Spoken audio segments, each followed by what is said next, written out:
మామా ఏం చెప్పు మామా మరి నాకు చిన్న కోరిక మామా. ఏం చెప్పు తీరుస్తావా? చెప్పు. మనకిద్దరి పెళ్లి ఎన్ని ఏళ్ళు అవుతుంది? అవుతుంది 20 సంవత్సరాలు అవుతుంది. ఏం చెప్పు. నా కోసం ఒక పాటన్నా పాడినావా మామా? నాకు పాట రాదు డార్లింగ్. ప్లీజ్ మామా, నా నాకు కోసం రాదు. పాట పాడు మామా.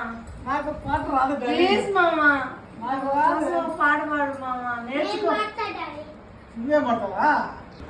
ఏం పడతావురా? పాడు పాడు పాడు. చిట్టి గుండెకే నువ్వు నచ్చావే, నిన్ను విడిచేసి నీలోకే ప్రేమంతా ఇచ్చానే చిన్న